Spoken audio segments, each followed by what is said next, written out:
Welcome to Double Fries No Slaw. It is Sunday, November 14th, and we have another victory episode for you guys today after Florida State wins in dramatic fashion 31-28 against the Miami Hurricanes in a heck of a game to watch, a heck of a game to be at.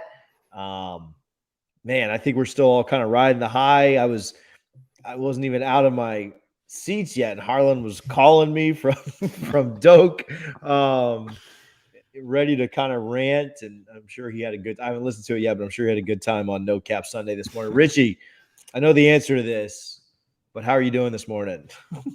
Afternoon. I am feeling great, TJ. That was such a classic Florida State Miami game. Had a little bit of everything, and in the end, Florida State comes out on top. And I was talking to my wife last night. She's like, "I'm so happy for you." I'm like, "Thanks," because we needed this. Like, I feel like a Make-A-Wish kid or something. But I was thinking this is the best I've probably felt after a game since maybe the Orange Bowl in 2016. And someone I've tweeted it out, and someone said potentially the Florida game in 17, and I was at that one too. But yeah, so either way, it's either 2016, 2017. It's the last time we could have felt this good after a game. Manny Diaz, just a clown. Comments on Florida State nonstop in the offseason. The bake sale, plays the war chant at practice for Alabama week. What a shame that Florida State probably, and Mike Norvell gave him his pink slip. I love it. I absolutely love it, TJ. I said this on the little spaces we did last night. The worst part about the win is that we're probably not going to have Manny down in Miami anymore. Like, it's kind of a bittersweet, but I'll definitely take the sweet part, which very much so outweighs the bitter. 4 straight losses to Miami had gotten pretty tiring. You think about the 2017 one with Jimbo, some heartbreak, some blowouts in there. But you think about the 2017 one where Darrell Langham, I think he had a total of 1 career touchdown catch, or really just one that mattered. But catches a pass to beat us and kind of walk it off against FSU in Doak and Jimbo's last year. That one was terrible. 2018, kind of similar to the game last night where Florida State had a pretty good lead, and Willie Taggart's guys couldn't hold on to it. Obviously, we will never forget the double pass that wasn't a double pass. Or it wasn't a forward pass on the first one. Still mad about that. 2019, obviously the wheels had fallen off of the Taggart era, and that game, just absolutely had no chance in that one. And then we all kind of know what happened last year with Norvell not being there. But what a difference it makes to have your head coach at a game. Roughly a 45-point difference in having your coach and not having him. A 42-point loss turned into a 3-point win. And so before we get too far, shout out Kev. I know he's hate listening right now. Shout out Kev. Man, rough one. I'm seeing him talk with the UF fans on the timeline, and the UF fans are all wanting to lose so that they'll fire their coach. And he's like, "Dude, just pray that Missouri puts you out of your misery, because you don't want these people talking crap to you for a year." And he's right about that. But before we get too far into it, Double Fries No Slaw brought to you by Guthrie's in Tallahassee. Visit both their locations. I drove by both their locations last night. I did not partake because the lines were absurd, and I wanted to get home because I had a 4-hour trip that didn't get me home until 12:30 anyway, and I didn't want to wait so you went home after in line. Yeah, I did. I drove back last night. So Double Fries No Slaw brought to you by Guthrie's, again, 1818 West Tennessee, 2550 North Monroe. Go celebrate with a gut box this morning and enjoy that. Hey, good spot to be in. You'd rather be on the plus side of this rivalry than the negative side. Florida State gets their 4th win in 6 games. Continues to fight, continues to show incredible effort, something that I don't think any of us expected after losing our first 4 games. Comes away with a massive victory with a great crowd, 78,000 or so folks there, and a whole bunch of recruits, not quite as many as that Notre Dame weekend, but a lot of big-time recruits. So real quick, TJ, initial thoughts. How was the crowd? Because on TV, it looked great. Like it looked amazing. It was incredible. And I don't know. Let me see if I can, for those watching, if you're listening, this isn't going to do a ton for you. But for those watching, this was going into halftime.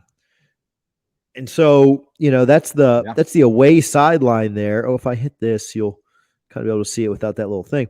And the only spot where there weren't seats was kind of that top right-hand corner where the away section is. Like, I don't think the Miami fans filled their allotment by any means. No. They didn't bring their band. And so there were a lot of empty seats up in that top right corner. Student section packed out. I couldn't see the home side from where I was, but if the away side was filled up, I'm imagining the home side was pretty well too. Well, the aerial shots, aerial shots, it looked packed, except for that one little pocket you talked about where the Miami probably returned a couple thousand tickets. Yeah, and so really good job by FSU fans showing up and showing out, because it's at the end of the day, it's still a rivalry, and you want to beat Miami even when it's two teams that aren't having the season they wish they were having. Florida State was an underdog at home again, and they still went out and kind of got it done. So shout out. And the crowd made a difference too. There were several times that Miami was offsides. We'll get into the weeds and get into the actual game here in just a minute. But, man, the crowd showed up. The recruits showed up. And that's two really, really big games. Obviously, Florida State on the wrong side of a 3-point, final to start the year with Notre Dame. But that's two big-time atmospheres that you just don't get those when you go down and play in South Florida. I would bet money, and I guarantee you he would agree with me, but those two atmospheres, and I wasn't there last night, but I was there for Notre Dame, but I saw it through the TV last night. Travis Hunter's experienced two better atmospheres in Tallahassee this year than any time he's been to Athens, because Florida State game's over by halftime. So. Yeah. Well, and I thought it was cool since I mentioned his name, Travis Hunter. Did you see the video he posted last night from the locker room? So he was in the locker room after the game and caught video of Jermaine Johnson breaking the rock, just having a blast with all the Florida State players. And I know people have been nervous about Travis Hunter, and I get it, because you lose enough games, and Georgia's by far the best team in the country, in my opinion. But, man, that guy wants to be here. And that video of him in the locker room, it started in selfie mode for like 20 seconds. Then he flips to Jermaine Johnson breaking the rock, just electric. Yeah, no, it was a ton of fun. The atmosphere was loud and exciting, and it was a lot like that. The atmosphere was a lot like that Notre Dame game. Very, very, very similar vibe, similar feel, maybe even amped up just a little bit because of the rivalry and the passion that's in that game. So you watched the game. We'll kind of get into it and break some of it down here in just a minute, but initial reaction, initial thoughts. Wins are always important, especially when they've been hard to come by over the last couple of years, but there's something different about beating two teams in specific. So talk to us about this win, Richie. So, man, I was on the edge of my seat the entire game, even when we're up 17-0. So I'm watching the game, and my wife knows how I get for games like this. So she was just like cleaning our bedroom and bathroom. And she came out. She's like, "Oh, you guys are up 17-0. That's great." I'm like, "Yeah, but there's a lot of game left." Like I never felt good about the game while watching it. And I don't know if it's just, me being a pessimist in the moment, but I've seen this story before, and you referenced it. I remembered that Willie Taggart game down in Coral Gables when we're up 27-7, and that just kept creeping into my mind. Felt okay, but that Jayshon Corbin fumble on the exchange from Jordan Travis and Miami scoring, I'm not gonna lie, part of me thought, damn, we blew it. That was the game we had our chance, and we freaking let it get away again, and I was getting really upset. And then that fourth quarter happens, and we'll get into it in detail, like you said, but the huge play to Douglas, the 4th and 14, Norvell's saying, "Listen, if we can't get this QB sneak, we're going to lose the game, because I'm not going to throw a pass. I'm not going to get, cute here. We're going to run a QB sneak until you get in the end zone." And it worked out. And, man, I slept so good last night. Woke up watching all the press conferences, the highlights. It was just a phenomenal game, but I did not feel good about it at all until when we scored. I felt pretty good that they weren't going to, in 26 seconds, go down and get a field goal, right? I felt pretty good about it. And then when they spiked it, and Norvell knew the rule that you could tell. You could tell the way he was. I didn't know that fingers rule. Up. I did not know that. But for him to point to the ref, and as soon as the ref started talking, he took his headset off, pointed to the ref he was talking to. He's like, "Listen, he's telling you what I'm telling you. The game's over," and it was over. and I just went nuts on the couch. My wife, thought I had an aneurysm or something, but it was a blast. No, it was. And like you said, so much to talk about, so much to kind of break down. We're going to try and get it all done in the next 30 minutes so that we can get over to and watch. Richie's got his basketball jersey on. I see your drink too. Cheers. I poured a little bit. Yes, I'll usually drink on these, but we're celebrating today. So it's Father's Day in Gainesville. So yeah. So we want to get to the FSU UF game and be able to watch that coming up at the top of the hour. So we'll try to only take about 30 minutes to talk about this game, which probably isn't fair to it, but at the end of the day, we want to beat the other rivals too, right? So you mentioned it. We'll start from the top. Florida State came out really, really strong.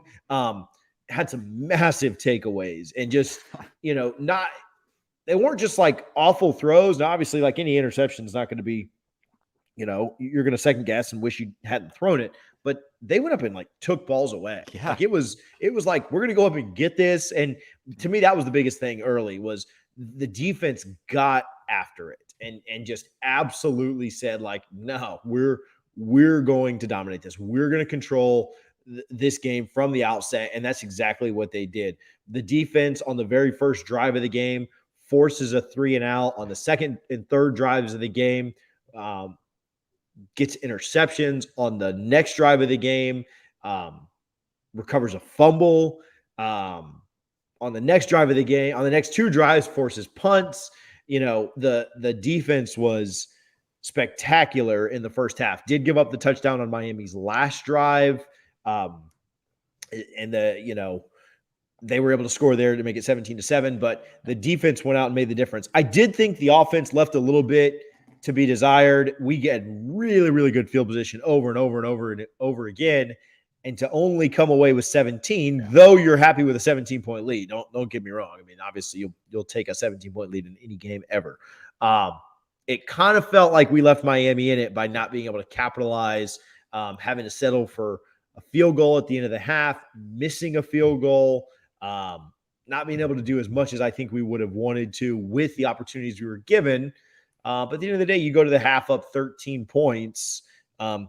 You like that better than going to the half down 13 points, right? So the defense was absolutely spectacular in the first half and really dominated to let Florida State kind of get out to that early. Because if they don't get out to the early lead, I don't know that they win this game. I don't know they find a way. Real quick. Thank you, God, for Jermaine Johnson, right? Like that man has made a huge difference. And not just him, Keir, Thomas, Jamie Robinson. We saw transfers making plays all over the field. But yeah, I agree, man. And I know a lot of people, a lot of fans, they want Adam Fuller gone. I'd say bring him back at this point. The defense has made legit improvements from the second half of that Louisville game throughout. And man, Jermaine Johnson was just, that was one of the most dominant performances I've ever seen from a Florida State defensive end. I put it right up there with, DeMarcus Walker against Ole Miss and Orlando in 2016. Yeah. It was amazing. But like you said, it was a total team effort and it didn't feel fluky. If anything, Florida State should have been up by more. It should have been 24 or 28. It could have been a blowout, and obviously Rhett Lashley has to resort to a trick play on the double reverse pass to finally find the end zone for Miami. But without that play, Miami's probably shut out in the first half. And Tyler Van Dyke, credit to him, he bounced back very well after a really shaky start. Yeah, like for a true freshman, I thought that was really impressive. But he's never played in an environment like that. Like Pitt's environment's not like that. North Carolina's not like that. No, yeah, Pitt had nobody else in the ACC has an environment like that. Other than Clemson. Yeah, exactly. You mentioned Burns. It reminded me of you mentioned Walker. Yeah, Walker and Jermaine. It reminded me of the Burns game. Against Miami, he had a game similar to that where he had 2 sacks, 3 tackles for a loss. A pass defended. Is that a Bobby Sura jersey? Is what the question yes, is sir. done. Yes, sir. Very good.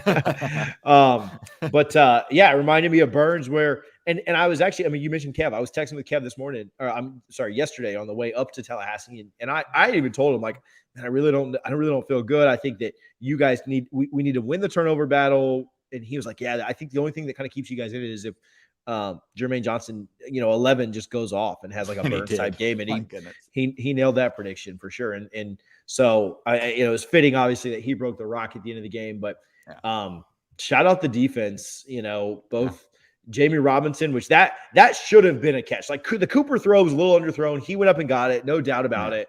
But the Jamie Robinson, and not to take anything away from Cooper, because obviously a great play, but man, that Jamie Robinson one, he absolutely went and got that. Like that should have been a catch if he doesn't take it away, or would have been a catch if he doesn't take it. And shout out to Mike Norvell and Adam Fuller for these personnel decisions, right? People were shocked when they said yesterday before the game that Amari Cooper was going to start, the true freshman. And all he did was went out and had a phenomenal game, had a huge interception. He was in on that third down tackle on the last drive before Miami had to put it back to Florida State. I mean, Mike Norvell, I put this out earlier, and I believe it. He has the easiest recruiting pitch in the state right now. Like, hey, look at this game last night. Yeah, I sat upperclassmen and started true freshmen, and we went out and won. Imagine what you can do when you get here. If you're the best player, you will play. I don't care how long anyone else has been here. It was just so many positives to take away. Obviously, not a perfect game, right? There's some things that are frustrating because we probably should have won that game by 14 points, honestly. Yeah, going away. But at the same time, you take what you get, and in a rivalry, you take any win you can get. And like you said, TJ, the defense stepped up, and we'll get to it. But that last drive, well, let's go backwards a little bit, because I do want to spend a little bit of time talking about that decision to kick the field goal and give Miami the ball back later. Yeah, well, before we get to that, because we'll definitely get into that as well. Let's go through the start of the second half. I mean, I don't think we have to go through a play-by-play breakdown, or most of our fans have probably watched the replays and the highlights and everything else already anyway. But talk to me about what your thoughts were when Miami started to kind of chip away. You felt good at 20-7, but certainly not like the thing was over by any means. And man, Florida State got a first down, but then was forced to punt on the opening possession of the second half. And then Miami ends up what happened here? Miami ends up getting sacked by Jermaine Johnson, forced to punt on their first possession of the second half. They go 3 and out. Well, really like 5 and out, because there were like a couple of penalties there, but they don't pick up the first down. And Florida State gives the ball right back with a fumble around midfield. Man, we got payback. I've said this a couple of times. We got payback for that Carlos Williams play in 2014, because the Van Dyke tipped pass going right to Harley in the back of the end zone for the touchdown really felt like, this is not the way we're going to lose, is it? And that's when I thought, oh no. Like you see all these like viral TikTok videos, like, oh no. Oh no! Oh no! No! No! That's exactly how Sing I thought. Sing it for me again. No, that's good.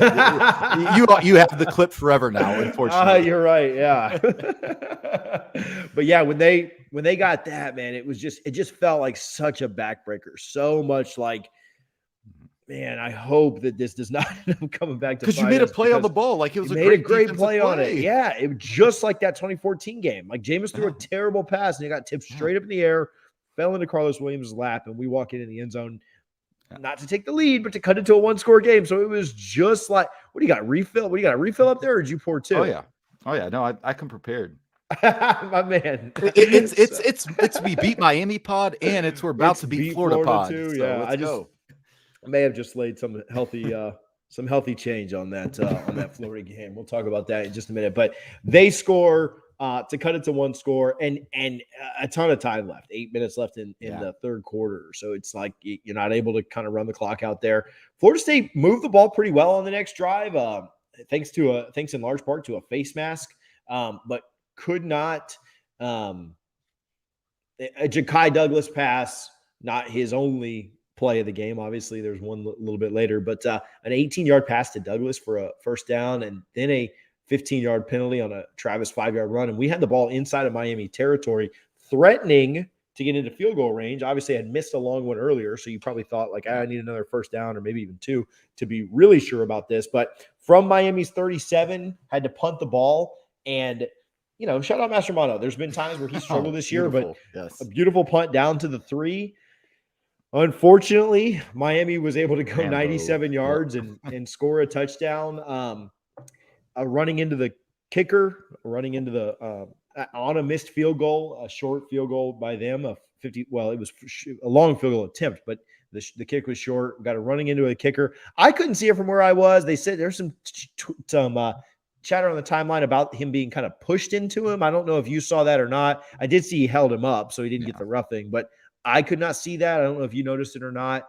But then a pass to Rambo on 4th down, they convert and end up getting into the end zone on another 4th down play, and they take the lead to start the 4th quarter. And at this point, what is it? It's 21-20, and you're like, okay, we're not dead, right? We just got to go win a quarter, but you didn't feel great. I mean, you didn't feel great. They had all the momentum.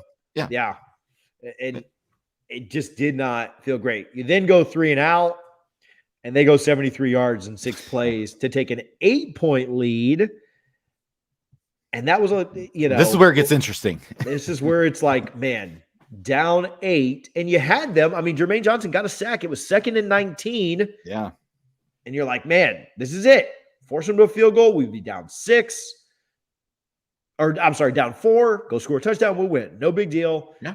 When you went down 8 on that night and play where we missed some tackles, let him get away. You got to wrap up there, Brown. Have to. Because I think he was remembering that Akeem Dent hit in the first quarter when he just, oh my God, destroyed the Miami receiver. But yeah, you got to wrap up. Because that's the thing. If you make a big hit, oftentimes you don't always fall down. And dadgummit, that killed us. Yeah. I thought it was over at that point. When Knighton scored that touchdown, I'm like, it's over. Yeah. We lost it. I didn't feel good about that. And the biggest reason why is because we hadn't scored yet in the second half. Yep. And it was hard for me to imagine that we would either score twice or, only 8 minutes to go at that point, 11 minutes to go. Sorry. At that point, it was hard for me to imagine that we would score twice, that we would stop them twice, or that we would be able to get the 2-point conversion. 2-point conversions are not easy. You don't have a lot of space to work with. It's do or die. It's not like you get 4 tries from there. So Florida State gets the ball back and immediately starts to drive down the field. A methodical drive, 14 plays, 64 yards. There was a 4th down conversion in there. That again, man. I'm telling you. So, and the drive lasted 6.5 minutes. It was long. It was methodical. There were 3 third down conversions. I'm sorry, no, there was 1 third down conversion, the 4th down conversion. Florida State really used a lot of plays on this drive, and it ended with an 8-yard pass from Jordan Travis over to Ja'Kai Douglas that set up a 4th and 3. And I'll tell you, I didn't mind. So here's the take. And a lot of people were talking, you hate your coach's decisions either in the moment or when it doesn't work out like long-term, right? You hated the 4th down call against NC State because it didn't work out. But if you had got it, nobody would have complained about it, right? So this ended up working out for the long run. So there's not as much whining about it. But here was my somewhat issue with the play. I did not have a problem with going for it on with kicking it on 4th down to cut the lead to 5. I had a problem on 3rd and 11.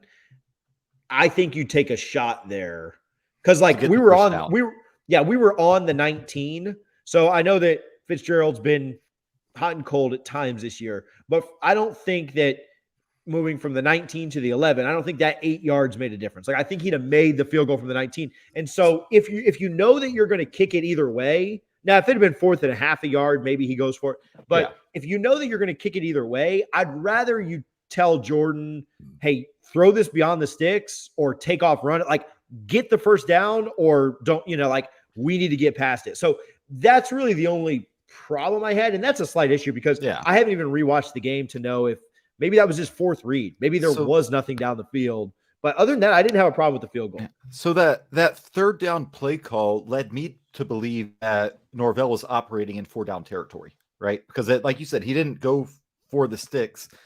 It looked to me like, okay, that's Norvell setting up 4th down and then to kick it. And in the moment, I don't think I was upset, but I expected him to go for it because we've seen him be very aggressive this year. And after the game, he came out and said, he's like, listen, I believed in this defense to get a stop. And that was huge because any football coach would tell you if they truly believe in their defense, they're taking the field goal there, right? You take the points. That's guaranteed almost. Not with our kickers generally, but again, this is almost like an extra point. So yeah, you take the guaranteed points if you truly trust that defense. And Mike could be lying for all we know, but if he truly trusted that defense, they got that stop. And then what happened next, Florida State fans will remember for the rest of their lives, because this is a, Ricks to Sam type story that we saw. Yeah, I also agree with this, and my buddy Matt pointed this out. He said if we were down 7, he would have preferred us to go for it, right? Okay. Because you only need one so score. The 2-point conversion is not guaranteed. Yeah. Correct. And so if you get it, if you're down 8 and you don't convert on the 4th down, you then have to score and get the 2-point conversion. You have no saving grace. Like, there's no fallback plan. And your best hope is overtime. Correct. You can't win. If you go for it down 7, that same stop, and you go score, and it does go to overtime, right? But the fact that you would need to convert a 4th down, still score a touchdown, right? Which we'd gotten in the red zone and gotten stopped before, and get the 2-point conversion. The right thing to do is to kick the field goal, get the 3 points, and now a touchdown wins the game. If you're going to have to, you would have to get a stop anyway. Say we go for it on that 4th and 3, convert, score a touchdown, get the 2-point conversion. It's a tie game. It's 28-28. At best overtime, unless you get the stop. Yeah. And if you don't get a stop there anyway, like, you need a stop either way, right? Yeah, and so if you have to get it, like, because if you don't get a stop there at the end, they just go down and score and kick a field goal and win it. But if you're counting on a stop one way or the other, take the 3 points and then go get the touchdown later. Obviously, hindsight's 2020, it worked out, but you're going to have a stop either way. Because even if you tie it up there at 28-28 because you go for it, get the 2-point conversion, if you don't get a stop there at the end, it doesn't matter. It's all a moot point. So he had the confidence in the defense, and the defense didn't disappoint at all. Came out, got the stop. Miami actually got a first down on the first play, a 12-yard pass to Harley. And man, at that point, there was under 4 minutes to go, and I'm thinking, this is not great. This is not great at all. But Florida State steps up and gets the stop there. A 4-yard run by Knighton, a 2-yard pass to Harley, and a 3-yard pass to Mallory. And they were on their own 46. I want to ask you this, and then we'll talk about that last drive, which obviously was so crucial. Mm-hmm. Well, our last drive. 4th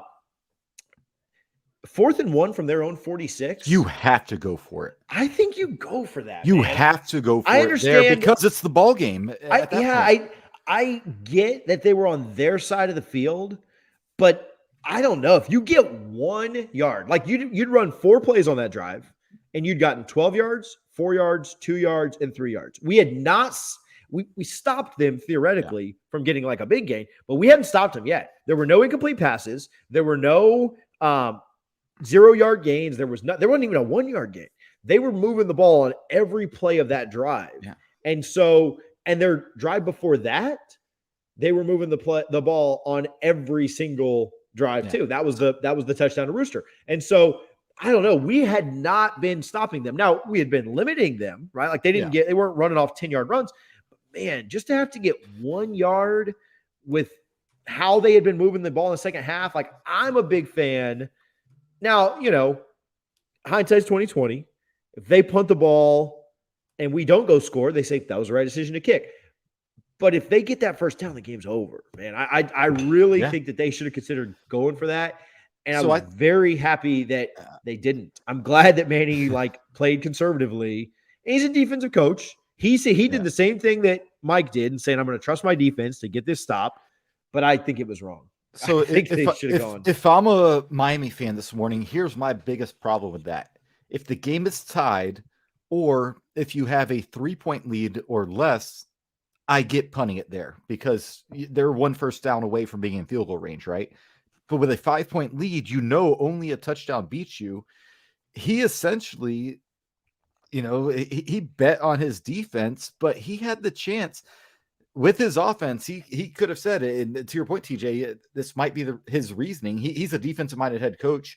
Maybe his pride kind of got in his way a little bit. Said, no, we can stop them. We can keep them out of the end zone, because that's the only thing that beats us, right? They can't kick a field goal. They have to score. So Manny Diaz is probably like, I trust the defense that I'm calling more than I trust Rhett Lashley to get 1 yard on one play in a game where, if we're being honest, Florida State's defensive line dominated Miami's offensive line. Like it was not close. And I almost feel like if that last drive for Miami, if they just came out, and I know this is where it gets tricky because it's clock management, all that good stuff. If they just ran their normal offense in the second half, they probably win the game. But again, you're thinking we got to preserve the clock or run the clock. We got to run the ball or take short, easy passes. We can't have an incompletion that's going to stop the clock.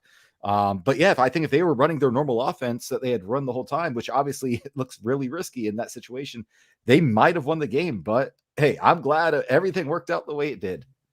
Yeah, no, it really was special. And Florida State gets the ball back. Hey, I hit the over on my punt and a half that didn't get down. Yeah, we all did. We all hit that. Man, sometimes luck is kind of on your side. That ball bounced at the 14-yard line on that punt, and there were 3 defenders. Could have been down at the 1. Right there. And even if it wasn't so precise to the 1, like probably really should have been down inside the 10 to be conservative. Even probably more likely the inside the 5. But you're looking at 90+ yards at that point. Yeah, and the game is probably different at that point. Florida State probably, anything can happen. Probably doesn't find a way to win. Florida State does get lucky. It goes into the end zone. They start the drive on the 20, thank God. And first play, man, Jordan Travis finds Ja'Kai Douglas streaking down the right sideline for 59 yards. Somebody brought it up in the spaces that we did last night, but it was so similar to that Rashad Green play. Obviously very different. That was a crossing route where he split a couple of defenders. But I don't know, with 2 minutes and 9 seconds left, now I think Jameis could have done it. I said this last night. I think Jameis could have, the Rashad Green play helped, but I think Jameis would have nickeled and dimed us down the field, and we'd have been fine.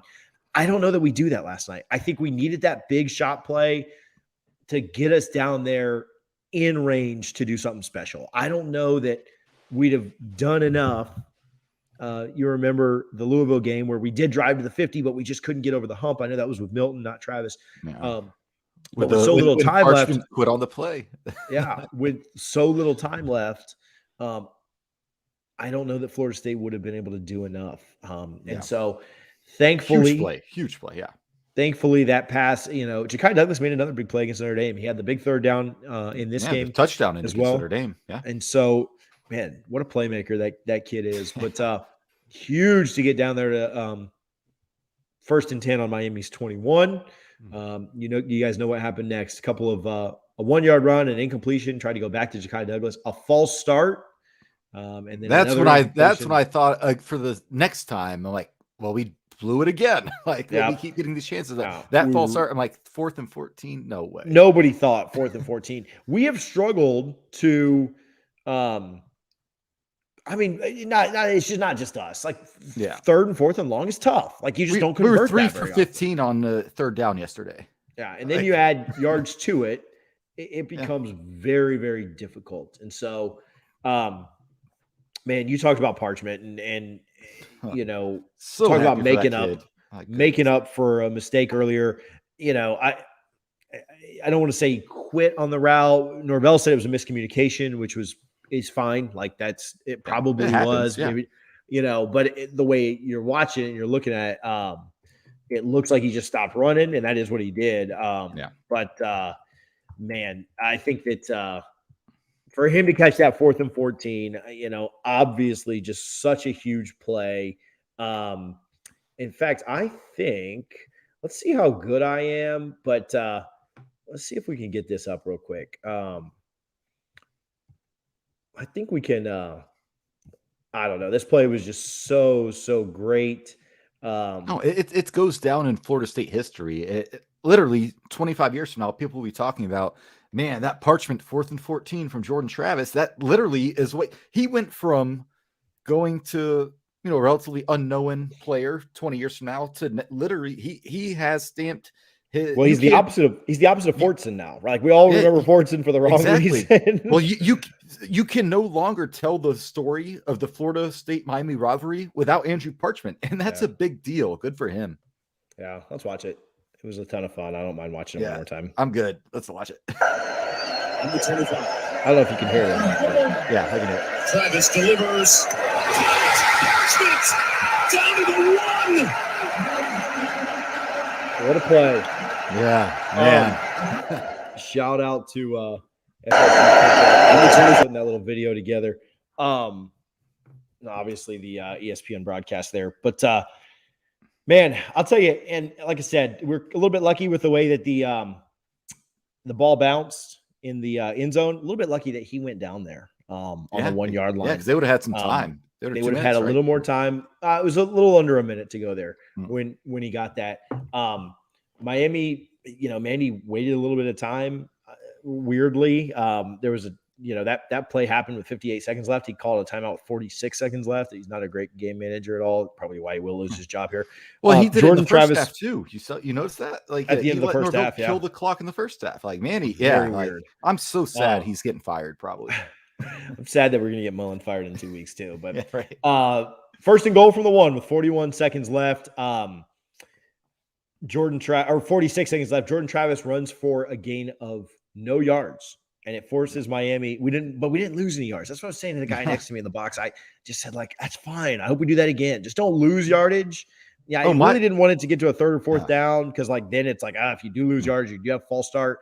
But on that first one, I was like, make them use their next timeout, and they had to. After that first and goal, they used their last timeout. There were 36 seconds left, and at that point, you kind of thought, like, okay, they get the ball with under 30. I feel pretty good about it. We're inside the 1, right? Like, just don't lose yards. And my thought was, even if we lose, give me 4 quarterback sneaks right here. Like at that point, you're inside the 1. If you can't pick up that on 4 tries, you don't deserve to win the game. Obviously, a false start or something would change that. But man, and shout out Jordan Travis, that kid, man. He's one of the toughest guys in the world. We didn't even talk about how it looked like he was almost done for the day, running into the locker room. Had to go into the locker room, yeah. Absolutely did not look good at all. Like, wondering, like, oh man, now we're gonna get blown out. Exactly. Like, this is not good. We really struggle to move the ball without him. Obviously, Jordan Travis does end up getting into the end zone. Florida State takes a lead, gets the 2-point conversion when they jumped off sides, and so had the free play. And Jordan Travis just said, like, I'm gonna go ahead and do this myself, and gets into the end zone. Miami, you mentioned it. Florida State takes a 3-point lead. Miami does get a completion on 4th and 10 for down to the 44. It looks like Van Dyke kind of knew that rule too, because it looked like he was going to not spike it. And then I'm sure he was yelling, spike, spike, spike. Can't spike it with under 3 seconds to go. And so the game was effectively over. Not effectively. The game was called over, even if it hadn't been, because I do think he got the spike down with a second to go. Yeah. Even if it hadn't been, they needed a Hail Mary. They would have needed 56 yards to, and this isn't Jacksonville State, so I don't think we would have given that up. We would have had 11 guys on the goal line and said, "All right, let's go, guys." Yeah, bring it on. So Florida State essentially walks it off, beats Miami 31-28. The 4-year streak is over, and we'll be quick because we've got some other stuff coming up here. We obviously want to see. The basketball game here in a minute, but let's go. Thoughts on the rest of the season now. Looking forward, you've got Florida State with Boston College and Florida coming down the stretch. Florida looks like an absolute dumpster fire after their game yesterday. Thoughts on kind of us finishing up the rest of the year now? So I still think it's more likely that we do not make a bowl because you got to win both of them. But both games are winnable. And if they go up to Boston and win this game this week, I like our chances of knocking off Florida. I think Dan Mullen, that experiment is over. I think everybody knows it. They're just waiting for the season to end. When I was at lunch yesterday with my mom, I pulled up my phone and saw Florida losing 42-28 in the first half. Are you kidding me? Like my goodness. And then, I pull up the timeline and all the Florida guys I follow, like they're done with him. I do think if Florida State can beat Boston College, it's crazy to think about. I think we're going to beat Florida, and I think we could win a bowl game depending on who the matchup is. And all of a sudden you're looking back at a 7-6 season with a top 10 recruiting class. No, I agree. Hey, roll for just a minute. Yeah, but that's looking at the rest of the season as a whole. That's kind of where you're at, because we were at what, we 0-4. 0-4. If I had said, hey, what if we end up 6-6, win the bowl game, and go 7-6, people would have like, no, we need to, admit this guy to a mental asylum or something. But here we are now with a legit possibility to go bowling, and we have 2 winnable games right in front of us. Yeah, no, it's pretty absurd. After the 0-4 start, sorry, I had a kid like freaking out on, up from her nap, and who knows where anybody is in this house. After the 0-4 start, the chance to potentially be able to even think about getting to 6-6 is absurd. Your only 2 losses, if you could do it, being Clemson and NC State. It's just kind of crazy that may be our reality here. Obviously, you don't want to predict that that's definitely going to happen. Florida State will be an underdog in both games, but they've got a chance, and they've given themselves a chance, and that's really all you can ask for at this point. I think that they'll have a very good chance to beat Florida. That BC game is kind of interesting to me. We'll certainly preview it a little bit more on Thursday and talk kind of through it. BC is a team that scored 17 points just 2 weeks ago against Virginia Tech. They did put up 41 last night against Georgia Tech. So an offense that can move at times, look a little bit more comfortable with their quarterback back. But it'll be a game that Florida State should have a chance to win. ESPN currently gives them about a 41% chance to win that game. And then I think they've got a pretty good shot to go into UF and win that one way or the other. So they've kind of left some things out in front of them. But, with the recruits that were there last night, we didn't really touch on recruiting, but with the recruits that were there last night, the atmosphere, you got the crowd buy-in, the fan buy-in, the different things like that. I think we're kind of seeing that we're on the right way back. Hey, we've got just a couple of minutes. I want to jump to this and then we'll get out of here, but talk a little basketball, talk a little hoops, Richie, before we go.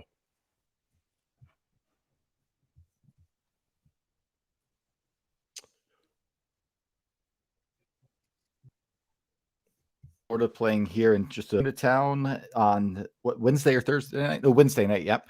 And at Florida State, really, man, Caleb Mills. I don't know if you watched the game, TJ. This guy is for real. He's kind of, we haven't had a player like him since Tony Douglas, in that a point guard who can basically, if he knows you need some buckets, like he's going to go get them. He can find them. And this team can shoot. Matthew Cleveland looks every bit as good as advertised. Saw a recent mock draft. He's projected to go 18th overall in the draft next year. And he's played one college basketball game. They're a good team. They're a talented team. Mike White can recruit. He just doesn't get much out of them. They beat Elon. They dominated in the first half. Elon kind of made it look a little better in the second half. But Florida was clearly the better team. I do think it'll be a good close game. I think the Vegas line is about right. Right now, Florida State's favored by 1.5 after Florida opened at 2.5-point favorites. But I like Florida State here today, and Leonard Hamilton make it 8 straight over Mike White. I think so.